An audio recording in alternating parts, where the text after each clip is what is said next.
Olá pessoal, sou Hernani, sou professor de Geografia e vamos dar continuidade aos assuntos sobre a globalização. Então se relembrem que nós falamos que a globalização é aquele aumento de integração produtiva, comercial, econômica, de informação e cultural também. Então tudo se integra, tudo passa a ser mais uníssono em tese, tá? Em tese porque vocês viram que a gente fez também um debate acerca de que ao mesmo tempo que havia e há um incentivo à globalização, nós temos movimentos antiglobais, né? A construção de muros, governos atualmente que são mais antiglobais, mais anti essa ideia de maior integração.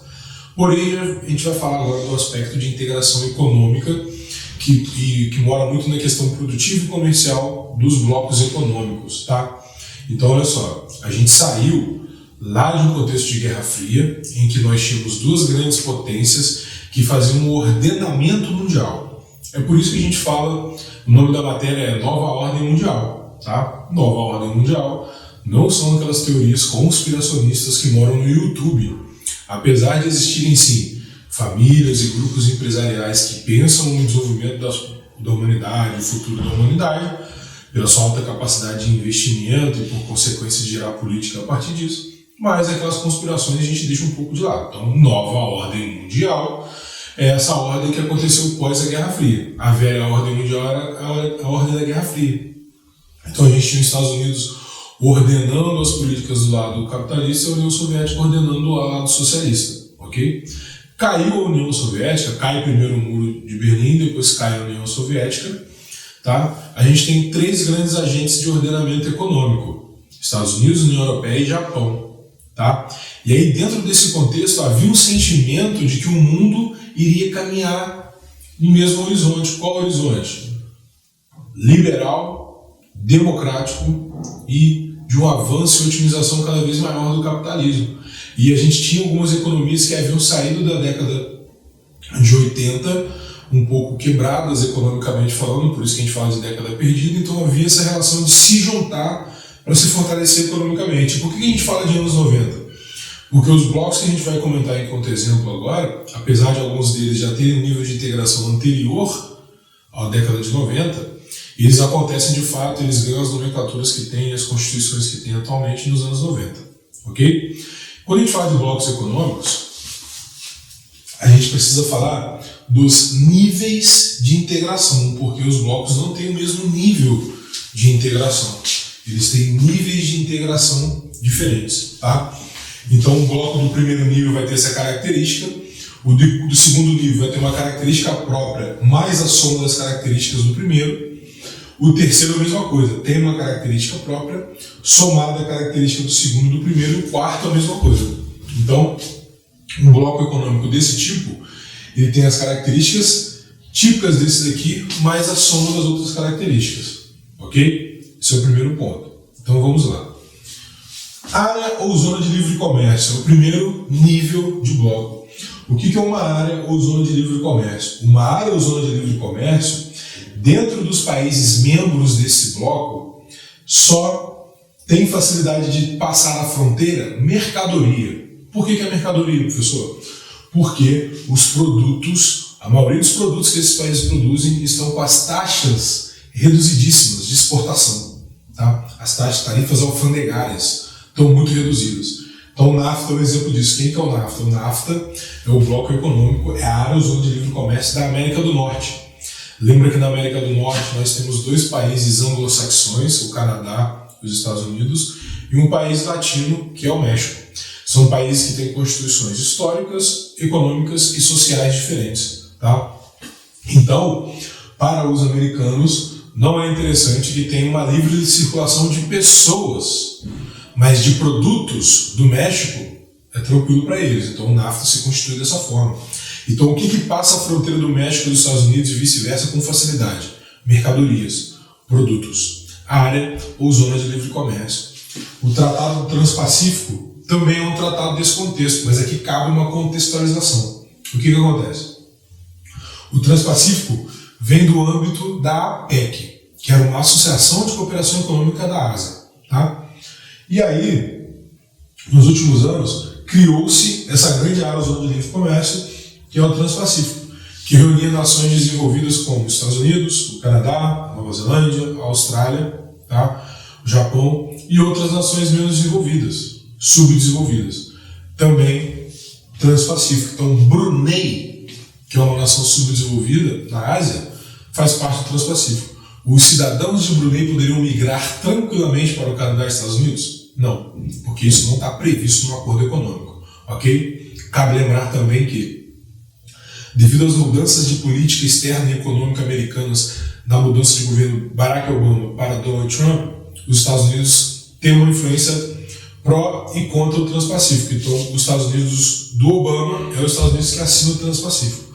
Os Estados Unidos do Trump é os Estados Unidos que sai do Transpacífico. Os Estados Unidos se retirou do Tratado Transpacífico. Com o NAFTA aconteceu algo um pouco parecido. O Donald Trump, devido à força econômica que os Estados Unidos têm em relação ao Canadá e muito mais ainda ao México, ele forçou uma renegociação do NAFTA, ok? A área zona de livre comércio. União aduaneira. O que é uma união aduaneira? A união aduaneira carrega essa característica de cima dos produtos que passam, mas ela cria uma tarifa chamada TEC. T de tatu, E de Hernani, C de casa. TEC. O que é a TEC? A TEC é a tarifa externa comum. Pode aparecer também como tarifa extra comum. O que é isso? Os países membros do Mercosul e os países associados, então enquanto país membro a gente tem Brasil, Uruguai, Paraguai, Argentina, a Venezuela encontra-se suspensa, era país membro também. Os outros países aqui vizinhos, né, da América do Sul, excetuando as Guianas e o Suriname, eles são países associados, então eles têm as benesses do Mercosul, mas eles não decidem sobre o Mercosul. Quem decide é só o país membro. Lembra que a Venezuela está suspensa por conta das questões que envolvem o governo Maduro, a violação de direitos humanos e etc.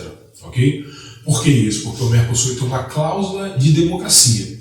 Então você não pode romper com a democracia e com os direitos humanos, o país pode ser suspenso. O Paraguai também passou por isso, quando houve a deposição do governo do ex-presidente Lugo, o Paraguai passou por um processo de suspensão momentânea, ok? Então, o que a gente tem aqui enquanto contexto do Mercosul? Quando o Brasil, tá? Essa TEC é uma lista de produtos.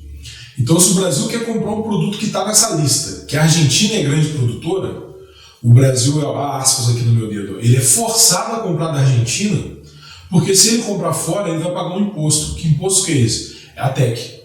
Tá? Porque a Argentina conseguiu incluir esse item na lista, então se ele for comprar de um país extra-bloco, ou seja, um país que não é do bloco, o Brasil paga esse imposto para o bloco, paga essa TEC, essa tarifa, né, interna, tarifa em relação ao comércio externo que o Brasil está fazendo, sendo que ele poderia comprar dentro do bloco, ok? Então, se o governo brasileiro se decidir a comprar muito trigo, por exemplo, fora do Brasil, tá? Ele vai pagar uma TEC em relação ao trigo que a Argentina produz. Então vai pagar um imposto para o bloco.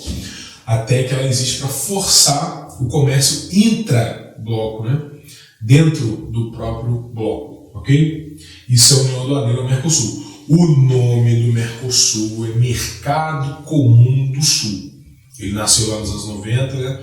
Tratado de Assunção, 1991, apesar de ter esse nome, Mercado Comum do Sul, ele não é um mercado comum. Professor, por que ele não é um mercado comum? Pelo que a gente vai falar aqui agora. Quais são as características do mercado comum? Mercado comum a gente fala das 4 liberdades. Quais liberdades? Serviços, bens, capitais e pessoas. Serviços, bens, capitais e pessoas. Tudo isso no Mercosul é muito nebuloso. Vou dar um exemplo para vocês. Tá? Quando é muito comum aqui no Brasil atualmente estudantes irem para a Argentina, irem para a Bolívia cursar medicina. Quando esses estudantes voltam para o Brasil, eles precisam fazer um exame chamado revalida, que é para poderem trabalhar enquanto médicos aqui. Não há uma garantia de fixação.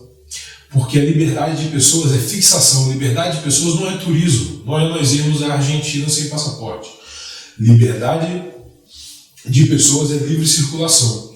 Quer ver um outro exemplo que eu sempre gosto de dar para isso, para ilustrar essa questão? Tá?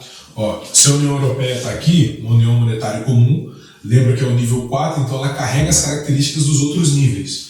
Então a União Europeia é um mercado comum, na União Europeia há a circulação de pessoas. Então um exemplo que eu gosto de dar para isso é o seguinte: jovem jogador brasileiro de futebol, categoria de base, ou já ali com seus 17, 18, 19 anos, que é a idade em que muitos se profissionalizam, né?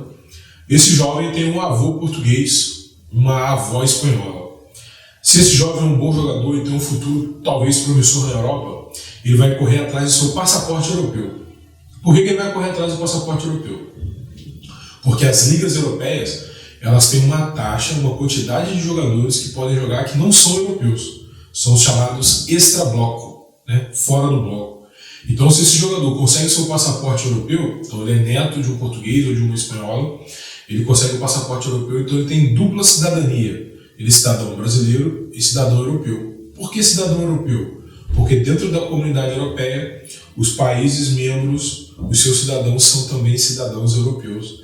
Então, quando esse jogador que joga na base de algum time do Brasil, ele é contratado, ele chega na Europa não como jogador brasileiro, mas sim como jogador europeu. Ele não entra nessa conta de jogador extra-bloco, porque lá há livre circulação de pessoas.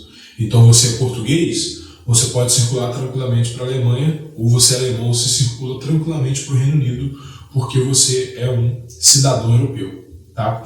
No Mercosul isso não acontece. Turismo não é fixação. Fixação é você morar, ter sua moradia, ter sua profissão, ter o seu trabalho reconhecido. Ok? Isso é a livre circulação. Pode acontecer no Mercosul alguém ser contratado do Brasil para trabalhar na Argentina e vice-versa? Sim, acontece, é comum. Mas não é a massa que consegue fazer isso tendo as suas garantias enquanto cidadão, as mesmas garantias que os cidadãos argentinos têm e assim por diante. Tá? Então, mercado comum é esse contexto das 4 liberdades: bens, capitais, serviços e pessoas. E união monetária e econômica, o que acontece na União Europeia? A União Europeia, além de carregar todas essas características, a União Europeia também tem uma moeda em comum, que é o euro, que vai nos dar a zona do euro, e a União Europeia tem políticas econômicas do bloco. Você tem um banco europeu, tá? Que vai gerar políticas ali para aqueles países que adotam a moeda. Por que eu estou falando isso? Porque dentro da União Europeia existem a zona do euro, e o Reino Unido, por exemplo, que está envolvido nas questões do Brexit, lembra lá que o Brexit é um desses movimentos antiglobais da contemporaneidade, de agora, né? O Reino Unido está tentando sair da União Europeia. Então, esse movimento, essa movimentação antiglobal, ela acontece, um dos motivos do Brexit, nesse caso, acontece um dos motivos é a questão da moeda. A moeda oficial do Reino Unido não é o euro, a moeda oficial do Reino Unido é a libra. A moeda oficial da Alemanha é o euro. A Alemanha deixou o marco de lado. É o euro que é a moeda oficial. Tá? Então o Reino Unido não adota isso.